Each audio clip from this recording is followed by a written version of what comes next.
জীবনে এমন অনেক সময় আসে যখন মনে হয় সব কিছু থেমে গেছে। পরিশ্রম করছি কিন্তু ফল আসছে না। চারপাশের মানুষ এগিয়ে যাচ্ছে, অথচ নিজের পথটা যেন আরও কঠিন হয়ে উঠেছে। ঠিক সেই সময়টাতেই মানুষের আসল পরীক্ষা হয়। কারণ সফলতা শুধু তাদের জন্য নয় যারা ভালো পরিস্থিতি পায়, সফলতা তাদের জন্য যারা খারাপ পরিস্থিতির মধ্যেও এগিয়ে যাওয়ার সাহস রাখে।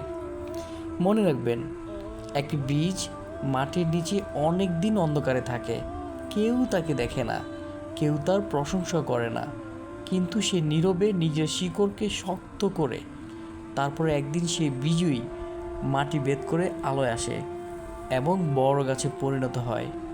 মানুষের জীবনও ঠিক তেমন। আপনার আজকের পরিশ্রম, ত্যাগ, ধৈর্য এবং সংগ্রাম হয়তো এখন কেউ দেখছে না, কিন্তু এগুলাই আপনার আগামী দিনের শক্ত ভিত্তি তৈরি করবে। কখনো নিজের মূল্য অন্যের সাফল্য দিয়ে বিচার করবেন না। প্রত্যেক মানুষের যাত্রাপথ আলাদা। কেউ দ্রুত পৌঁছায়, কেউ একটু দেরিতে। কিন্তু দেরিতে পৌঁছানো মানে ব্যর্থ হওয়া নয়, বরং অনেক সময় ধীরে চলা মানুষরাই সবচেয়ে শক্তিশালী হয়ে ওঠে। কারণ তারা পথে পথে ধৈর্য, অভিজ্ঞতা এবং সহনশীলতা অর্জন করে।